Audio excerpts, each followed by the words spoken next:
12 técnicos fracasaron. El dueño millonario ya había decidido cerrar el taller y despedir a todos. En medio del galpón, una cosechadora millonaria parada se convertía en motivo de humillación. Y entonces una joven mecánica ignorada, tratada como invisible, escuchó: «Sí, ni los ingenieros lo lograron. ¿Tú crees que vas a poder?». Lo que ella decidió hacer en silencio esa noche lo cambió todo. Pero nadie allí estaba preparado para lo que iba a suceder. Margarita Fuentes tenía apenas 19 años, cuando el destino de 12 familias quedó en sus manos callosas. Esas manos pequeñas y bronceadas que olían permanentemente a grasa hidráulica y que ninguno de los técnicos certificados de la Megagro Servicios había tomado en serio durante los 8 meses que llevaba trabajando como auxiliar de limpieza en aquella nave industrial que se levantaba como una catedral metálica en las afueras de Los Mochis, Sinaloa, donde los campos de cultivo se extendían hasta fundirse con el horizonte bajo un sol que derretía el asfalto 6 meses al año. Ella era hija de inmigrantes paraguayos que habían llegado a México siguiendo la ruta de las cosechas. Su padre operaba tractores en las grandes extensiones de trigo y maíz que alimentaban medio país, y su madre, una mujer menuda de manos sorprendentemente fuertes, había trabajado como mecánica de campo en las cooperativas agrícolas del Valle del Fuerte, enseñándole a su hija desde los 11 años a distinguir el rugido saludable de un motor diésel del quejido enfermizo que anuncia una biela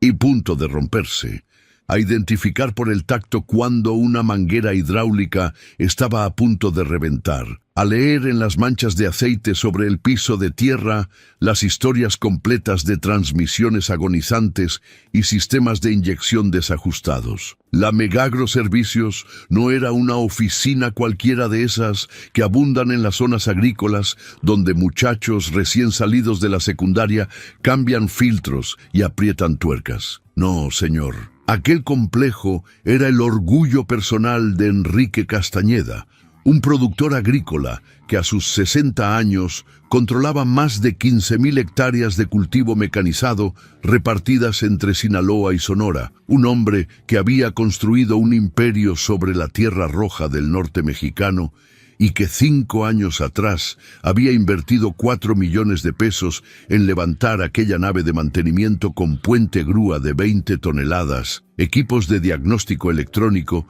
que costaban lo mismo que una casa en 1900, la ciudad, y un equipo de 12 técnicos especializados que él mismo había reclutado de las concesionarias oficiales de John Deere, Case IH y New Holland, prometiéndoles salarios que ningún taller regional podía igualar. El señor Castañeda había concebido aquel lugar como su garantía personal de que nunca más perdería una cosecha por falta de mantenimiento, como le había ocurrido 15 años atrás cuando una combinada se le descompuso en plena temporada y tuvo que ver desde su camioneta cómo 200 hectáreas de trigo se pudrían bajo las lluvias inesperadas mientras esperaba un repuesto que tardó 3 semanas en llegar desde Guadalajara. Pero ahora, en marzo de 2023, toda aquella infraestructura millonaria, todos aquellos técnicos con diplomas enmarcados colgados en las paredes de la oficina, toda la reputación que Enrique Castañeda había construido durante décadas, todo eso estaba a punto de derrumbarse por culpa de una sola máquina que se había convertido en el símbolo público y vergonzoso de su fracaso más humillante.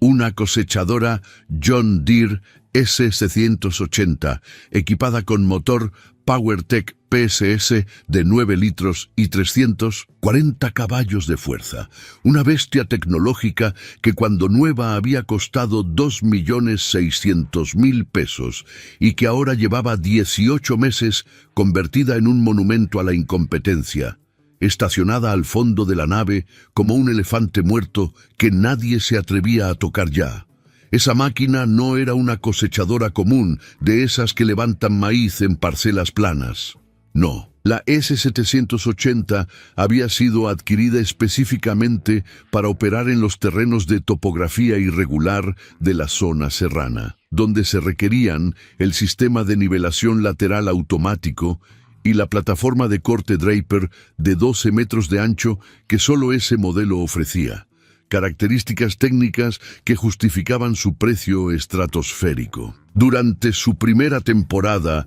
había operado como un sueño, tragándose hectáreas de trigo con la eficiencia brutal de las máquinas modernas, hasta aquel maldito día de mayo del año anterior, cuando justo en el momento más crítico de la cosecha, cuando cada hora de sol representaba decenas de miles de pesos en grano que debía salir del campo antes de que cambiara el clima, el sistema hidráulico completo de la máquina se había paralizado en medio de una parcela de 200 hectáreas. Todos los movimientos simultáneos, el molinete que peinaba el trigo, las esteras de la plataforma que alimentaban el cultivo hacia adentro, el cilindro desgranador girando a 1000 revoluciones por minuto, las cribas de limpieza vibrando para separar el grano de la paja, todo se había congelado de golpe, como si un gigante invisible hubiera presionado un botón de pausa, dejando la cosechadora extendida bajo el sol con sus brazos mecánicos abiertos en una postura de súplica inútil. Desde entonces habían desfilado por aquella nave 12 técnicos diferentes, cada uno con su maleta de herramientas especializadas y su aire de suficiencia profesional. Llegaban desde Culiacán, desde Hermosillo, incluso la John Deere de México había enviado 2 ingenieros desde su centro de capacitación en Querétaro, tipos con computadoras portátiles y software de diagnóstico que costaba más que el sueldo anual de Margarita. Cada uno de ellos se instalaba frente a la cosechadora con la seguridad del experto. Conectaban sus escáneres electrónicos a los puertos de diagnóstico, revisaban códigos de error, probaban bombas hidráulicas que movían 180 litros de aceite por minuto, reemplazaban válvulas de control proporcional que regulaban presiones de hasta 300 bares, verificaban sensores de temperatura y presión, recalibraban los módulos electrónicos que coordinaban 17 circuitos hidráulicos independientes, cambiaban metros completos de mangueras de alta presión, reforzadas con malla de acero. Y después de semanas de trabajo, de piezas nuevas que costaban fortunas, de ajustes y recalibraciones, volvían a encender el sistema y la máquina funcionaba perfectamente durante exactamente 43 minutos, ni uno más ni uno menos, como si tuviera un reloj interno programado para burlarse de ellos. Y entonces todos los movimientos hidráulicos se congelaban otra vez de manera simultánea, sin advertencias, sin luces de error, sin absolutamente ninguna pista sobre qué demonios estaba fallando. El fracaso de aquella cosechadora se había convertido en algo más que un problema mecánico. Se había transformado en una herida abierta en el orgullo de Enrique Castañeda, y esa herida sangraba dinero cada semana, porque los agricultores de la región habían comenzado a murmurar en las reuniones de la cooperativa, en las mesas de los restaurantes donde se cerraban los negocios, en los corrillos que se formaban después de misa los domingos. Ni la oficina del Castañeda pudo con una S-780, decían, con esa mezcla de lástima y satisfacción que la gente siente cuando ve caer a los poderosos. Y el daño no era solo reputacional. Tractores y sembradoras que antes llegaban a la Megagro para mantenimiento preventivo, ahora eran enviados a talleres de la competencia en Los Mochis y Guasave, equipos más sencillos cuya reparación habría sido pan comido para cualquiera de esos 12 técnicos certificados, pero los clientes razonaban con una lógica aplastante. Si no pudieron con lo grande, ¿cómo voy a confiarles lo mío? Fue entonces, a principios de marzo, cuando Enrique Castañeda tomó la decisión que heló la sangre de todos los que trabajaban en aquella nave. Si para el día 31 de ese mes nadie lograba hacer funcionar la maldita cosechadora, cerraría definitivamente la Megagro Servicios, despediría a toda la plantilla sin excepción y vendería las instalaciones a una empresa distribuidora de agroquímicos de Culiacán, que ya le había hecho una oferta formal por el terreno y la infraestructura. No tenía sentido, dijo durante la junta donde anunció su ultimátum, mantener un elefante blanco que costaba 150,000 pesos mensuales solo en nómina para que fuera motivo de burla entre la gente que él consideraba sus iguales. Los técnicos recibieron la noticia en silencio. 12 hombres de entre 30 y 50 años, con familias que alimentar y créditos hipotecarios que pagar, mirando sus botas con puntera de acero mientras su mundo se desmoronaba, y Margarita, que estaba en un rincón de la oficina limpiando con solvente las piezas de un filtro de combustible, sintió cómo se le hacía un nudo en la garganta, porque ella también perdería su empleo, sus 3,500 pesos semanales que enviaba religiosamente a sus padres que vivían en un ejido cerca de Guamúchil. Durante los siguientes días, la atmósfera en la nave se volvió densa como aceite quemado. Los técnicos llegaban temprano y se iban tarde, turnándose frente a la cosechadora con la desesperación de náufragos aferrándose a un madero flotante. Roberto Aguirre, el técnico senior que tenía 20 años de experiencia en maquinaria John Deere y un diploma de especialización que había obtenido en Iowa, Estados Unidos, pasaba horas con su computadora portátil conectada al puerto de diagnóstico Tanus en 1939, mirando pantallas llenas de parámetros que fluían como cascadas de números. Presión de circuito principal, 210 bar, temperatura de aceite 87 degrees, RPM de bomba hidráulica 2400, caudal de válvula seccional 180 litros por minuto, todo absolutamente dentro de especificaciones normales. Desarmó y volvió a armar la bomba hidráulica principal, una unidad de pistones axiales de desplazamiento variable, marca Sauer Danfoss, que pesaba 42 kilos y que nueva costaba 87,000 pesos. Verificó el ángulo del plato oscilante, midió las tolerancias de los pistones, que debían mantenerse dentro de 5 micrómetros. Reemplazó los sellos de alta presión, hechos de un compuesto especial de poliuretano, que resistía temperaturas de 120 grados. Y después de 3 días, completos de trabajo meticuloso, volvió a instalar todo, llenó el sistema con aceite hidráulico ISO VG46 recién salido del tambo, purgó el aire de los circuitos con la paciencia de un cirujano, encendió el motor diésel que rugió con su potencia característica de 340 caballos, activó los controles hidráulicos y la máquina funcionó hermosamente durante 43 minutos exactos antes de congelarse otra vez, dejando a Roberto con las manos temblando de frustración y los ojos húmedos de un hombre que veía esfumarse su certeza profesional. Miguel Ángel Soto, especialista en sistemas electrónicos que había trabajado en la planta de ensamblaje de Case IH en Torreón, adoptó un enfoque diferente. Él sospechaba que el problema era de software, algún error en la programación de los controladores que coordinaban los 17 circuitos hidráulicos independientes que una S780 utilizaba para sus operaciones simultáneas. Pasó días completos con el manual de códigos de servicio, un documento de 900 páginas que describía cada función del sistema de control IBT. Reprogramó 3 veces los módulos CCU del sistema de cosecha, actualizó el firmware de las válvulas electrohidráulicas que respondían a señales PWM de frecuencia variable, calibró los sensores Hall que monitoreaban la posición de los actuadores lineales,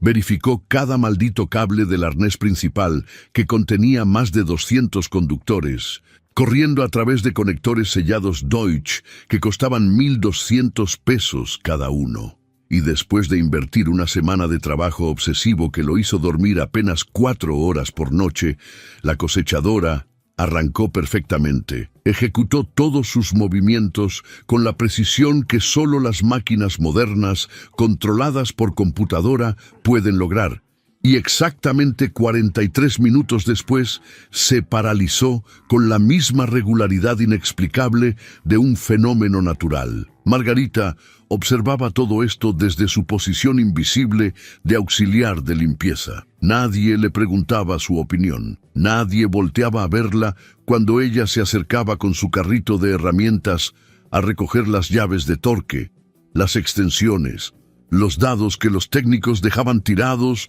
sobre el piso de concreto manchado de aceite. Ella era la muchachita que barría la viruta metálica, que organizaba los estantes de repuestos, que hacía café en la cafetera oxidada de la oficina, prácticamente invisible para aquellos hombres que cargaban sus credenciales como armaduras contra cualquier cuestionamiento. Pero Margarita había heredado de su madre algo más valioso que cualquier diploma: la capacidad de observar sin que te vean, de escuchar conversaciones técnicas mientras aparentas estar concentrada en limpiar un desarmador, de quedarte después de tu turno fingiendo que tienes que terminar de barrer, cuando en realidad estás memorizando cada paso que los técnicos dan,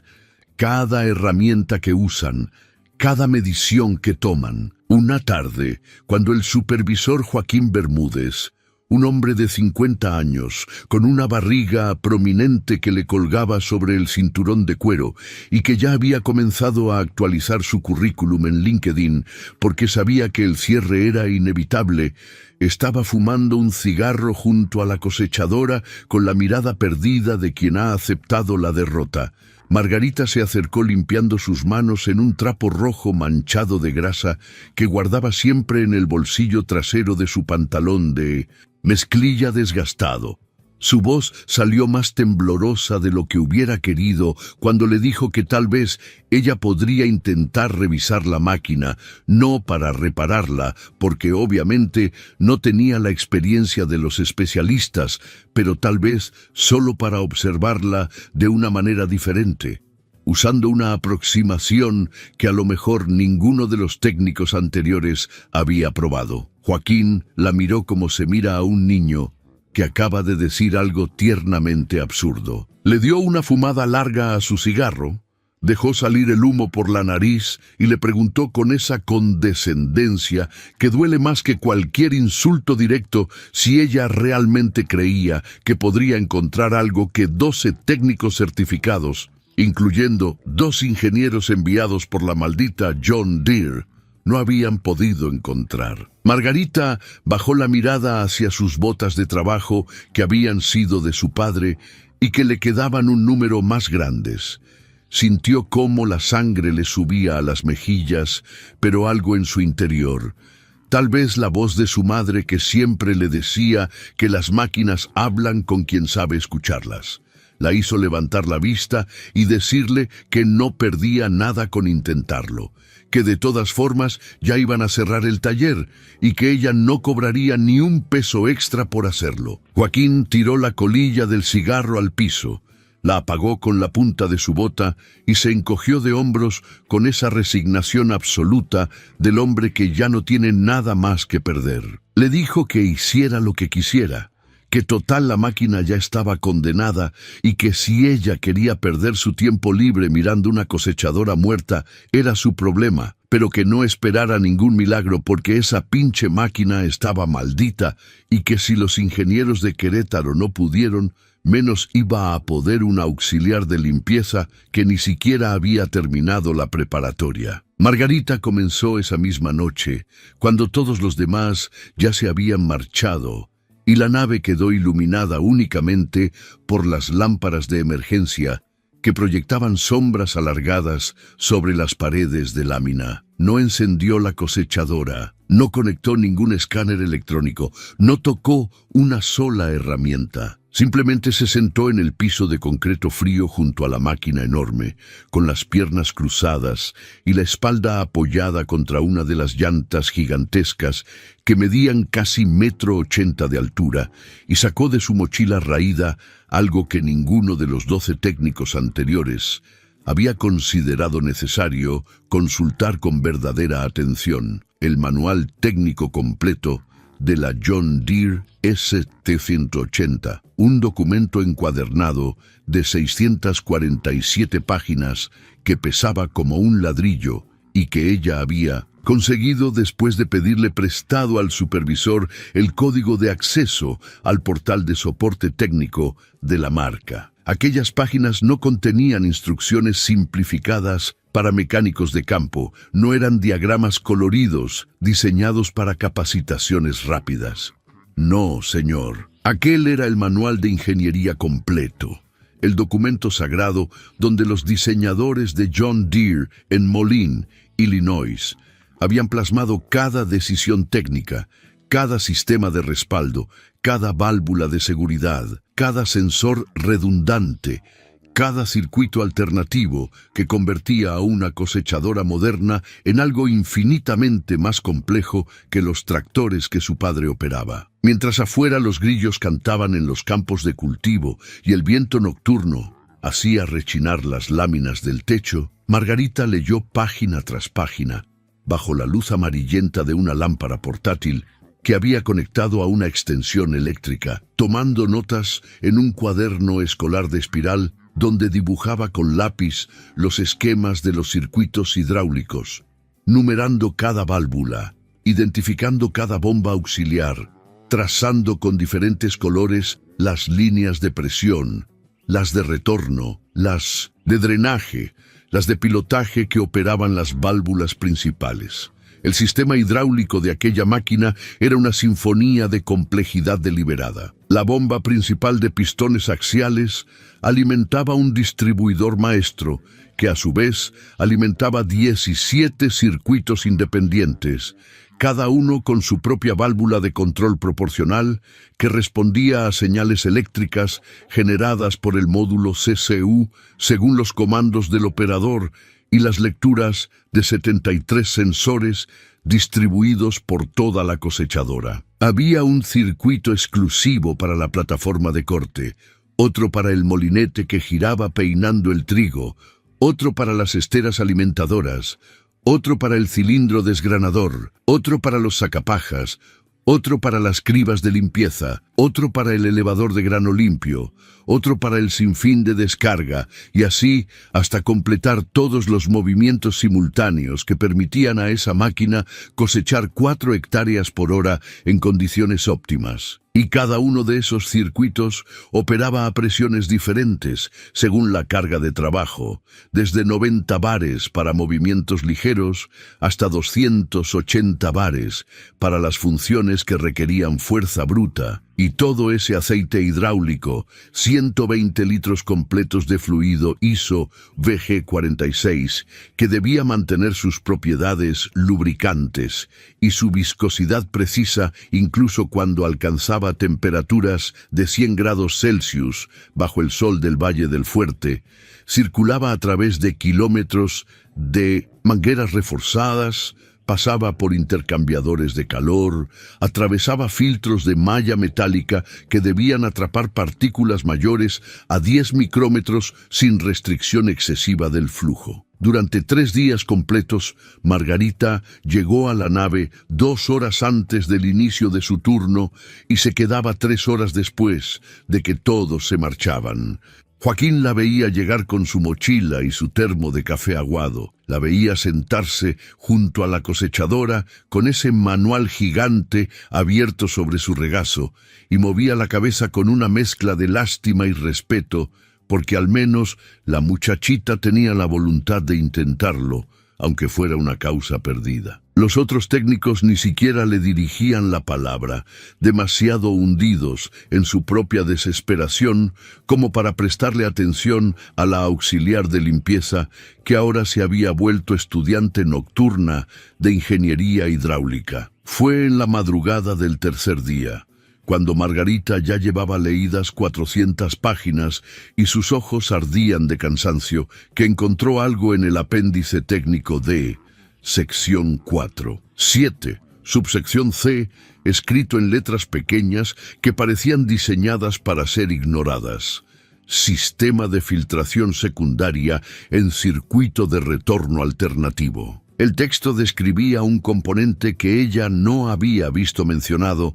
en ninguno de los diagramas simplificados que los técnicos usaban habitualmente. Un filtro hidráulico adicional de malla ultrafina que no formaba parte del circuito de retorno principal, sino de una línea alternativa que se activaba automáticamente, sin intervención del operador y sin generar ninguna alerta en el tablero de instrumentos, cuando el sistema detectaba que la temperatura del aceite superaba los 90 grados Celsius. Aquel filtro secundario estaba diseñado originalmente para mercados de clima templado, para las praderas del medio oeste estadounidense, donde las cosechadoras operaban bajo cielos nublados y temperaturas ambientes que rara vez superaban los 25 grados, y su función era proporcionar una filtración extra fina durante los momentos de máxima temperatura del aceite para proteger las válvulas de control proporcional de alta precisión.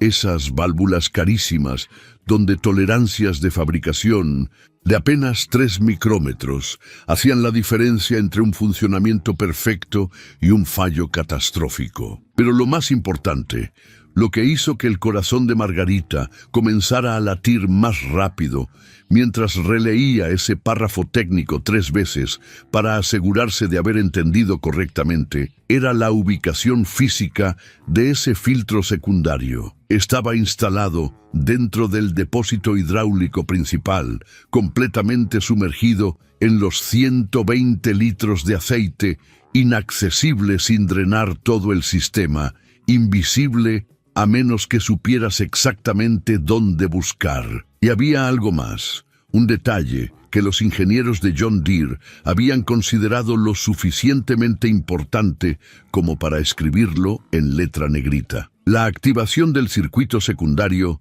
ocurre aproximadamente entre 40 y 45 minutos de operación continua, dependiendo de temperatura ambiente y carga de trabajo. 45 minutos. El mismo tiempo exacto que la cosechadora funcionaba antes de congelarse. Margarita cerró el manual con las manos temblorosas. Sintió cómo se le erizaba la piel de los brazos a pesar del calor que todavía irradiaba del techo metálico. Todos los técnicos anteriores habían revisado el filtro principal. Eso era procedimiento estándar, lo primero que cualquier mecánico verifica cuando hay problemas hidráulicos. Pero ese filtro secundario, escondido dentro del tanque como un secreto guardado en el fondo de un cofre, ese nadie lo había tocado porque nadie sabía que existía, porque no aparecía en los manuales de mantenimiento de rutina, porque requería un procedimiento especial de drenaje que los técnicos de campo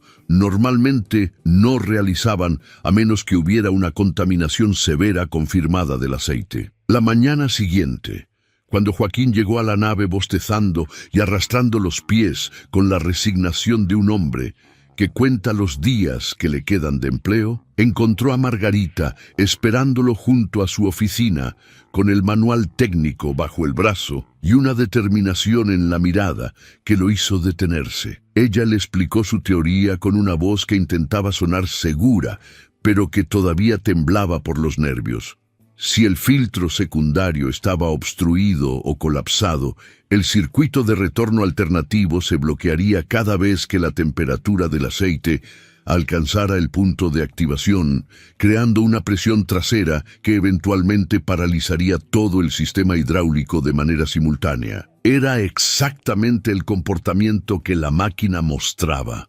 Funcionamiento perfecto durante el periodo inicial, cuando el aceite estaba frío y solo el circuito principal operaba, seguido de un fallo total cuando el aceite se calentaba lo suficiente como para activar la línea secundaria. Joaquín la escuchó con los brazos cruzados, masticando un palillo de dientes que siempre cargaba en el bolsillo de su camisa de trabajo. Cuando ella terminó de explicar, él le preguntó cómo podía estar segura de que ese filtro era el problema, porque drenar 120 litros de aceite hidráulico y desmontar la tapa del depósito no era trabajo de media hora. Y si estaba equivocada, habrían perdido 2 días completos de trabajo sin acercarse ni un centímetro a la solución. Margarita había anticipado esa pregunta. Sacó de su mochila una jeringa veterinaria de 50 mililitros que había comprado en una tienda de productos agropecuarios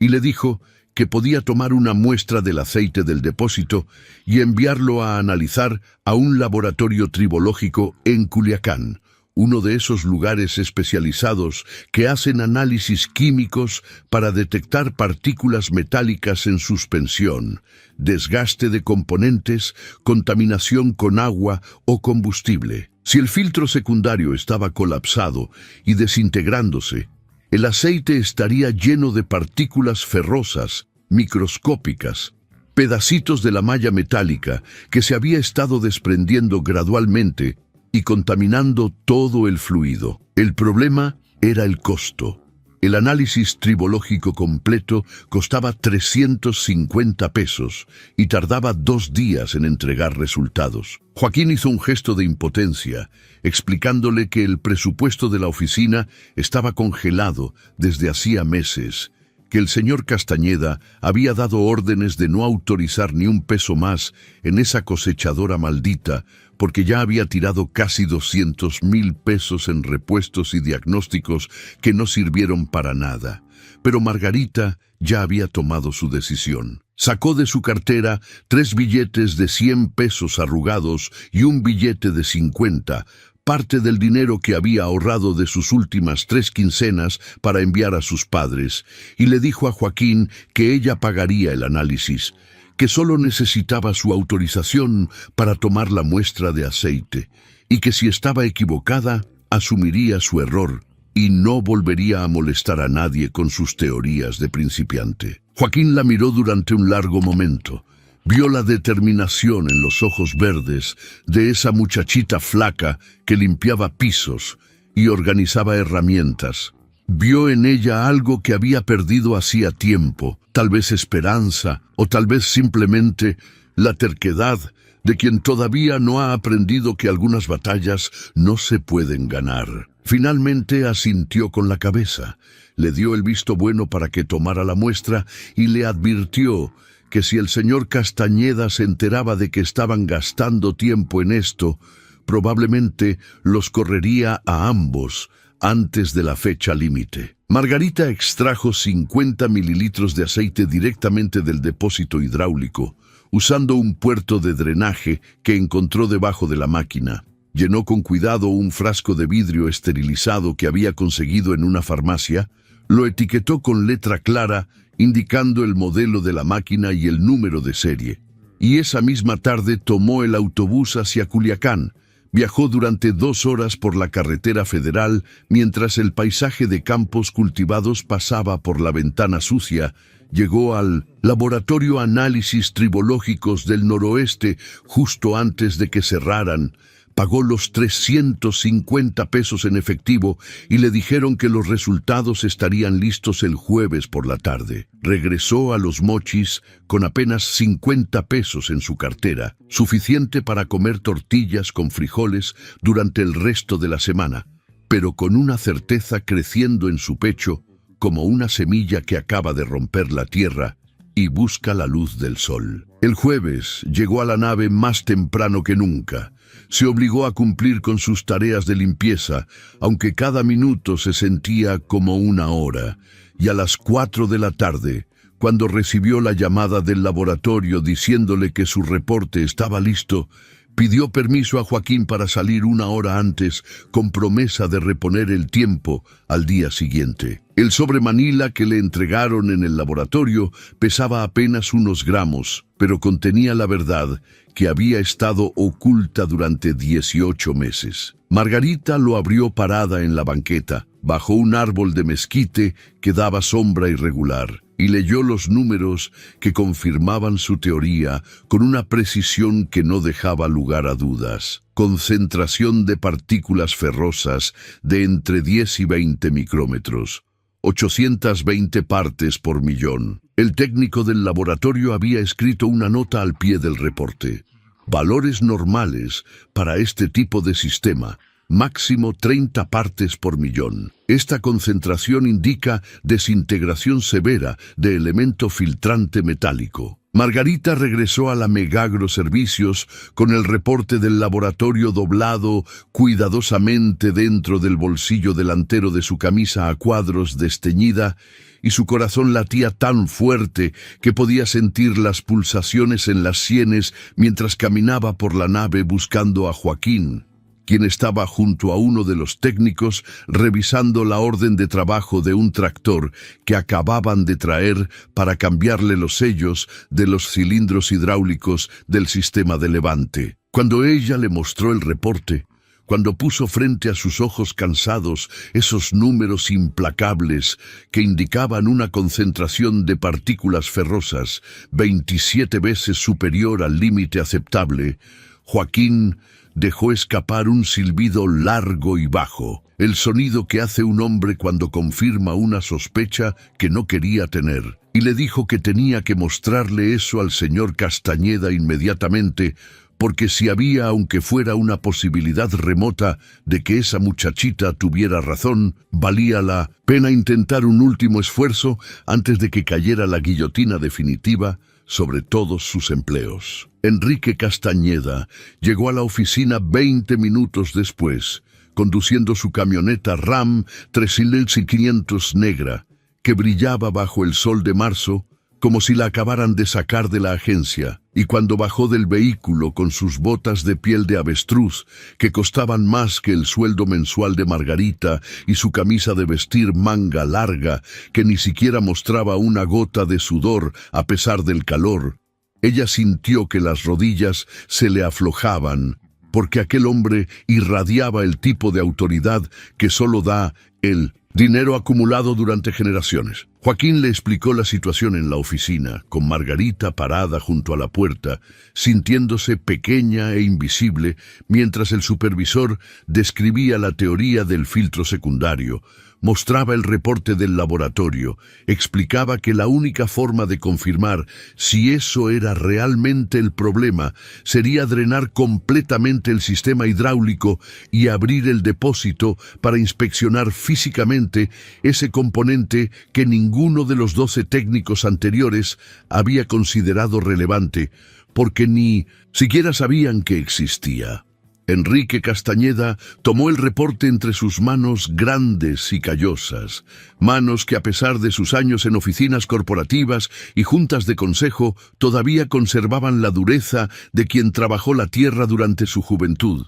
y leyó cada línea con la concentración de alguien que entiende que los números no mienten, aunque las personas sí lo hagan. Cuando terminó de leer, levantó la vista hacia Margarita, la observó como si realmente la viera por primera vez, después de 8 meses de que ella trabajara en su oficina, sin que él jamás le hubiera dirigido la palabra, y le preguntó con una voz grave que retumbaba en el pecho si ella realmente creía que eso era el problema o si solo estaba adivinando con la esperanza de conservar su trabajo unas semanas más. Margarita tragó saliva. Sintió cómo la boca se le secaba por los nervios, pero se obligó a sostenerle la mirada a ese hombre que podía destrozar su futuro con una sola palabra, y le respondió que sí, que estaba segura, que la evidencia del análisis tribológico combinada con el patrón de tiempo exacto de las fallas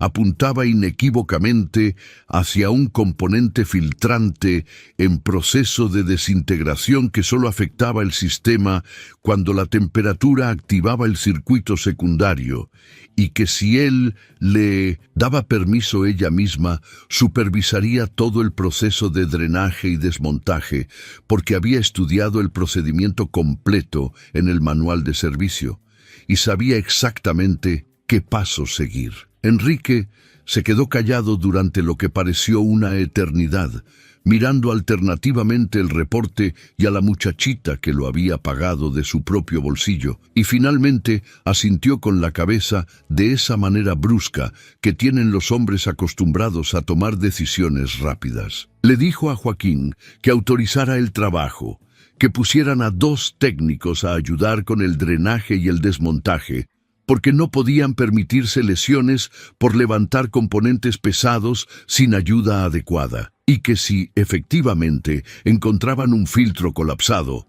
y lograban que esa máquina funcionara, él personalmente se encargaría de que hubiera recompensas para todos los involucrados, pero que si esto resultaba ser otra pérdida de tiempo, entonces el cierre de la oficina se adelantaría y no habría indemnizaciones para nadie. El drenaje del sistema hidráulico comenzó esa misma tarde. Margarita trabajó junto a Roberto Aguirre y Miguel Ángel Soto, los mismos técnicos que semanas atrás apenas le dirigían la mirada y que ahora seguían sus instrucciones, porque ella era quien había estudiado el procedimiento específico que el manual técnico describía para acceder al interior del depósito hidráulico. Primero tuvieron que desconectar todos los circuitos para evitar que el aceite fluyera desde las líneas externas. Colocaron 20 recipientes metálicos debajo de los puertos de drenaje distribuidos por la parte inferior de la máquina. Y lentamente, con la paciencia que requiere vaciar 120 litros de fluido espeso que goteaba como miel bajo el sol del atardecer, fueron recogiendo el aceite contaminado que salía con un color más oscuro de lo normal, casi marrón en lugar del ámbar, transparente característico del aceite hidráulico en buen estado.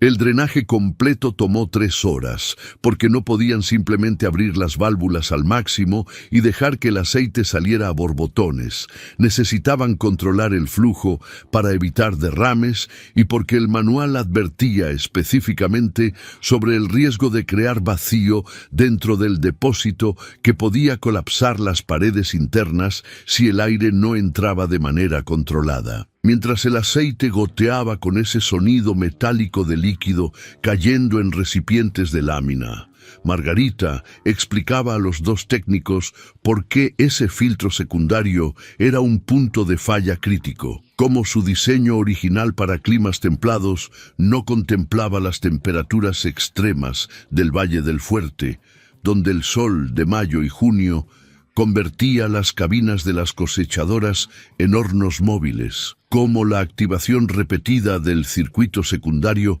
bajo condiciones de presión y temperatura más altas de las especificadas había estresado la malla metálica del filtro hasta provocar su colapso estructural. Cuando finalmente el último goteo cesó y los recipientes estaban llenos de aceite usado que tendría que ser enviado a reciclaje, comenzó la parte más delicada del proceso: desmontar la tapa superior del depósito hidráulico. Esa tapa no era una simple cubierta atornillada, era un componente estructural sellado con una junta de caucho de alta temperatura que medía casi 2 metros de largo por 1 de ancho y que estaba asegurada con 32 tornos alén de cabeza hueca tamaño 12 milímetros que debían aflojarse en una secuencia específica de afuera hacia adentro en patrón de estrella para evitar deformar la superficie de sellado. Roberto manejó la llave de torque mientras Miguel Ángel y Margarita marcaban con tiza cada tornillo en el orden que debían seguir. Y cuando el último tornillo salió y levantaron la tapa usando la grúa de taller porque pesaba más de 50 kilos, el interior del depósito quedó expuesto bajo las lámparas halógenas que habían instalado específicamente para tener buena iluminación. El filtro secundario estaba exactamente donde el manual decía que estaría, montado en un soporte lateral dentro del tanque. Un cilindro metálico del tamaño aproximado de una botella de refresco de 2 litros con conexiones de entrada y salida que se integraban al circuito de retorno alternativo. Margarita se subió a una escalera de mano para poder ver el interior del depósito desde arriba. Enfocó su lámpara de mano LED hacia el filtro y lo que vio confirmó todo lo que había teorizado durante esas noches de estudio obsesivo. La carcasa externa del filtro estaba intacta, pero cuando Roberto usó una llave especial para desenroscarlo del soporte y lo sacaron del tanque goteando aceite residual, vieron que la malla metálica interior estaba completamente colapsada sobre sí misma, comprimida, como una lata de refresco aplastada, con secciones donde el tejido metálico se había fragmentado en pedazos que flotaban en el aceite como copos de metal oxidado. Roberto sostuvo el filtro destrozado entre sus manos con una expresión que mezclaba incredulidad y algo parecido a la vergüenza profesional, porque ese componente había estado ahí todo el tiempo, escondido dentro del depósito, siendo la causa de una falla que había resistido 18 meses de diagnósticos y cientos de miles de pesos en reparaciones innecesarias. Y ninguno de ellos, ninguno de los técnicos certificados con sus diplomas y sus herramientas de diagnóstico electrónico de $30,000, había pensado en revisar un filtro que no aparecía en los diagramas simplificados que usaban habitualmente. Miguel Ángel tomó fotografías del filtro colapsado desde varios ángulos, documentando visualmente la evidencia de lo que había causado el problema, mientras Margarita examinaba la instalación original y descubría algo todavía más revelador. El filtro había sido instalado con el elemento interno invertido, con la dirección del flujo al revés de lo que indicaban las flechas diminutas grabadas en la carcasa metálica. Esa inversión en la instalación no era algo que causara fallas inmediatas. El aceite podía fluir en cualquier dirección a través de la malla, pero operando en sentido contrario al diseñado, cada vez que el circuito secundario se activaba, la presión del flujo golpeaba la malla desde el lado que no estaba reforzado estructuralmente, gradualmente debilitándola, deformándola, hasta que después de cientos de ciclos de activación durante la temporada de cosecha anterior, la estructura finalmente había colapsado, bloqueando el paso del aceite y creando esa presión trasera que paralizaba todo el sistema hidráulico. Y lo más probable es que esa instalación incorrecta había ocurrido años atrás, tal vez durante algún servicio de mantenimiento, cuando la máquina todavía estaba bajo garantía. Algún técnico apurado o descuidado que instaló el filtro sin verificar la orientación correcta, un error de 30 segundos que había tomado meses en manifestarse y que finalmente explotó en el peor momento posible. Margarita le mostró a Roberto la evidencia de la instalación invertida, señalando las flechas grabadas que indicaban claramente la dirección correcta del flujo, y él maldijo en voz baja, porque eso significaba que el problema original había sido humano, un error evitable que se había perpetuado hasta convertirse en una catástrofe técnica y financiera. Pero ahora que conocían la causa raíz, la solución era sorprendentemente simple: instalar un filtro nuevo de la misma especificación, pero orientado correctamente, llenar el sistema con aceite hidráulico fresco de la especificación adecuada, purgar el aire de todos los circuitos siguiendo la secuencia establecida en el manual y probar el funcionamiento. Joaquín llamó por teléfono a la distribuidora John Deere en Culiacán para ordenar el filtro de reemplazo, pero cuando le dieron el precio, casi se cae de la silla. $4,200 por un componente que medía apenas 30 centímetros de largo. El problema adicional era que no lo tenían en existencia en Sinaloa. Tendrían que pedirlo a la bodega central en Querétaro y el envío tardaría 5 días. 5 días que no tenían porque faltaban solo 9 días para que se cumpliera el ultimátum de Enrique Castañeda. Margarita preguntó si podían conseguir un filtro compatible de otra marca, tal vez algo de repuesto industrial que tuviera las mismas especificaciones de micronaje y caudal. Y después de 2 horas de llamadas telefónicas a proveedores en Culiacán, Los Mochis y Guasave, finalmente encontraron un filtro hidráulico marca Parker, de especificaciones equivalentes en una distribuidora de componentes industriales, con la ventaja de que lo tenían en existencia y podían tenerlo en la oficina a primera hora de la mañana siguiente. Esa noche, Margarita se quedó en la nave, verificando una vez más el manual de procedimientos para el llenado y purgado del sistema hidráulico, porque no podían permitirse ningún error adicional. No podían dejar burbujas de aire atrapadas en los circuitos que causaran cavitación en las bombas. No podían cometer el mismo tipo de error descuidado que había creado el problema original. Y mientras estudiaba bajo la luz de su lámpara portátil, con la cosechadora gigante proyectando sombras sobre las paredes de la nave, sintió algo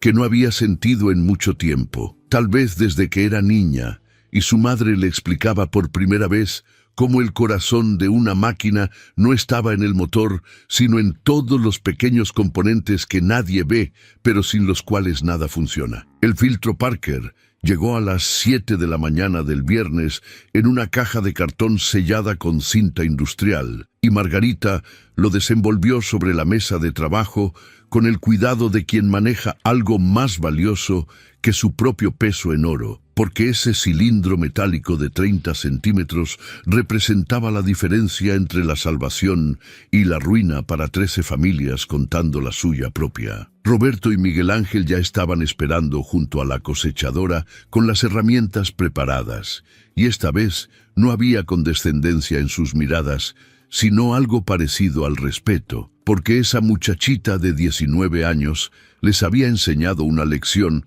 que ningún curso de capacitación les había dado, que la verdadera competencia técnica no está en la velocidad de los diagnósticos, sino en la paciencia para leer hasta la última página del manual, para buscar la respuesta donde nadie más ha pensado mirar. La instalación del nuevo filtro tomó apenas 40 minutos porque ahora sabían exactamente qué hacer. Margarita verificó personalmente que las flechas de dirección de flujo estuvieran orientadas correctamente. Apretó las conexiones con la llave de torque calibrada al par exacto especificado por el fabricante, 28 newton metros sin exceder ni un decimal, porque en sistemas de alta presión, la diferencia entre un sello perfecto y una fuga catastrófica puede ser cuestión de medio giro adicional. Después, reinstalaron la tapa del depósito usando una junta nueva que habían pedido junto con el filtro. Aplicaron sellador anaeróbico en los tornillos, siguiendo las especificaciones del manual, y apretaron los 32 tornos en la secuencia correcta, de afuera hacia adentro, verificando 3 veces que la superficie quedara completamente nivelada, sin deformaciones que pudieran crear fugas microscópicas. El llenado del sistema hidráulico fue un proceso deliberadamente lento. No podían simplemente vaciar los tambores de aceite nuevo dentro del depósito y esperar que todo funcionara. Necesitaban seguir un procedimiento específico de purgado que eliminara cualquier burbuja de aire atrapada en los kilómetros de líneas hidráulicas que recorrían la cosechadora desde el depósito hasta cada actuador, cada cilindro, cada motor hidráulico. Primero llenaron el depósito hasta la marca de mínimo. Después, activaron manualmente cada circuito usando la bomba de purgado de baja presión, escuchando el siseo característico del aire escapando por las válvulas de purga que habían abierto estratégicamente en los puntos altos de cada línea, agregando más aceite conforme el nivel del depósito bajaba, repitiendo el proceso circuito por circuito hasta que de todas las válvulas de purga salió únicamente aceite limpio, sin rastro de burbujas. Joaquín había convocado una reunión informal en la nave para las 11 de la mañana, y cuando el reloj de pared marcó esa hora, todos los técnicos de la Megagro estaban ahí, formando un semicírculo alrededor de la cosechadora, que había sido su némesis colectiva durante 18 meses. Enrique Castañeda también estaba presente, recargado contra su camioneta Ram con los brazos cruzados y una expresión inescrutable en su rostro curtido por décadas de sol sinaloense. Nadie hablaba. El silencio en la nave era tan denso que se podía escuchar el zumbido de las lámparas fluorescentes en el techo, el canto distante de un gallo en alguna granja vecina, el latido acelerado del corazón de Margarita mientras subía a la cabina de la cosechadora y se sentaba en el asiento del operador que olía a plástico caliente y metal. Giró la llave de encendido y el motor PowerTech de 9 litros despertó con ese rugido grave y poderoso característico de los diésel de alta cilindrada. 340 caballos contenidos en un bloque de hierro fundido que vibraba transmitiendo su fuerza a través de toda la estructura de la máquina. Margarita esperó a que el motor alcanzara temperatura de operación, observando los indicadores en el tablero digital. Temperatura de aceite subiendo gradualmente desde 50 grados hasta estabilizarse en 85. Presión del sistema hidráulico marcando 210 bares en el circuito principal. Todos los parámetros dentro de rango normal. Después, con las manos sudorosas sobre las palancas de control, comenzó a activar los sistemas uno por uno. Primero el molinete, que comenzó a girar con su movimiento hipnótico de dedos mecánicos que en el campo peinarían el trigo hacia las cuchillas de corte. Después, las esteras alimentadoras de la plataforma corriendo suavemente sobre sus rodillos de soporte. Luego, el cilindro debullador girando a 1200 revoluciones por minuto con un zumbido que se sentía en el pecho. Los sacapajas, las cribas de limpieza vibrando con su movimiento característico, el elevador de grano limpio, el sinfín de descarga extendiéndose hacia afuera como el brazo mecánico de una grúa gigante. Todos los sistemas funcionaban simultáneamente, todos los circuitos hidráulicos operando en perfecta sincronización. Y Margarita monitoreaba el reloj digital del tablero mientras los minutos pasaban como si el tiempo mismo se hubiera vuelto espeso como el aceite que fluía por las venas de acero de aquella máquina. 40 minutos. La temperatura del aceite había superado los 90 grados Celsius, el punto donde el circuito secundario debía activarse automáticamente y todos los movimientos continuaban sin interrupción. 45 minutos, 50, una hora completa. Los técnicos que observaban desde el piso de la nave comenzaron a murmurar entre ellos, algunos con sonrisas incrédulas, otros moviendo la cabeza como si no pudieran creer lo que estaban viendo. Hora y media. 2 horas completas de operación continua, sin una sola falla, sin un solo titubeo. La cosechadora ejecutando todos sus movimientos con la precisión mecánica para la que había sido diseñada en aquellas plantas de John Deere en Illinois, donde ingenieros con doctorados calculaban tolerancias en fracciones de milímetro. Margarita finalmente apagó el motor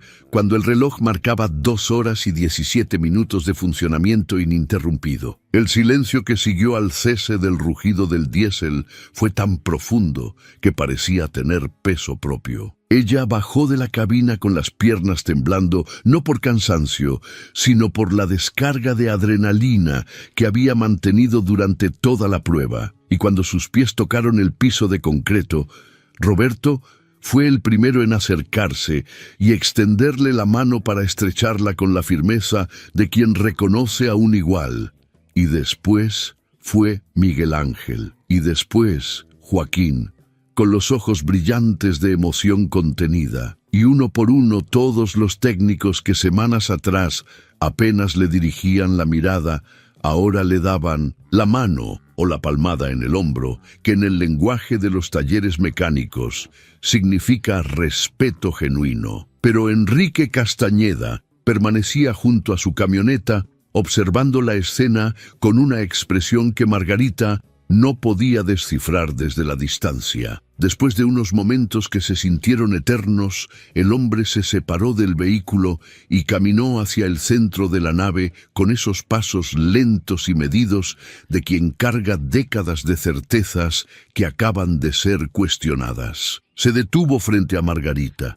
La observó con esos ojos grises que habían visto construir y derrumbarse fortunas, y cuando finalmente habló, su voz salió más baja de lo habitual, casi íntima, como si las palabras le costaran un esfuerzo físico pronunciarlas. Le dijo que él había sido un tonto, un hombre orgulloso que había creído que el valor de las personas se medía en diplomas y certificaciones, que había invertido millones en equipos y técnicos especializados, pero había olvidado que la verdadera sabiduría técnica no se aprende en aulas climatizadas, sino junto a las máquinas, leyendo manuales hasta la madrugada, ensuciándose las manos con grasa y aceite, teniendo la humildad de admitir que no sabes algo y la determinación de aprenderlo sin importar cuánto tiempo tome. Le dijo que durante 18 meses él había estado ciego, viendo pasar todos los días frente a sus ojos a una muchachita que limpiaba pisos sin reconocer que en ella estaba la solución que una docena de especialistas no había podido encontrar, y que ese tipo de ceguera, la ceguera del prejuicio y la arrogancia, era la peor clase de fracaso que un hombre de negocios podía sufrir. Después, Enrique hizo algo que nadie en esa nave esperaba ver jamás. Se quitó su sombrero Stetson de fieltro que costaba 3,000 pesos y lo sostuvo contra su pecho con ambas manos, un gesto de respeto que en la cultura rural del norte de México tiene el peso de un juramento solemne, y le pidió perdón a Margarita por haberla subestimado, por haber estado a punto de cerrar la oficina y destruir el sustento de 13 familias, porque él no tuvo la visión de reconocer el talento que tenía bajo su propio techo. Y después, dirigiéndose a todos los presentes, con una voz que retumbó en las paredes metálicas de la nave, anunció que la Megagro Servicios no solo no cerraría, sino que se expandiría, que comprarían 2 naves adicionales en el terreno vecino, que contratarían más personal, y que Margarita Fuentes, a partir de ese momento, era promovida a jefa de diagnóstico técnico con un salario de 22,000 pesos mensuales, el mismo sueldo que ganaban los ingenieros que habían venido desde la capital, porque ella había demostrado algo que ningún título universitario puede certificar: la capacidad de ver lo que otros ignoran, la disciplina de estudiar hasta encontrar la respuesta, y la valentía de arriesgar su propio dinero en la convicción de que tenía razón. Esa tarde, mientras la cosechadora finalmente era transportada de regreso a la parcela, donde entraría en operación para la próxima temporada de cosecha, Margarita se quedó sola en la nave, limpiando sus herramientas con la misma meticulosidad de siempre. Guardó cada llave en su lugar correspondiente en el tablero de herramientas, organizó los dados por tamaño, limpió con solvente las llaves de torque para protegerlas de la oxidación. Afuera el sol de marzo comenzaba a descender, tiñendo el cielo de naranjas y rosas, y en el bolsillo de su pantalón llevaba el primer adelanto de su nuevo salario, suficiente para enviarle a sus padres más dinero del que habían visto junto en años, suficiente para comprarse botas nuevas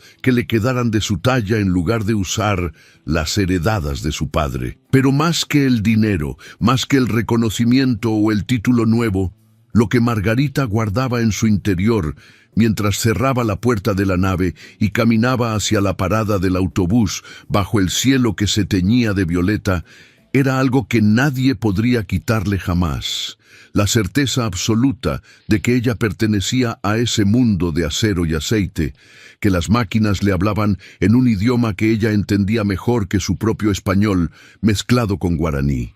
y que no hay diploma en el mundo que valga más que la capacidad de leer hasta la última página del manual, de buscar la verdad donde nadie más ha pensado mirar, de tener la paciencia de escuchar el susurro oculto en el corazón mecánico de una bestia de 2 millones de pesos que todos los demás habían dado por muerta.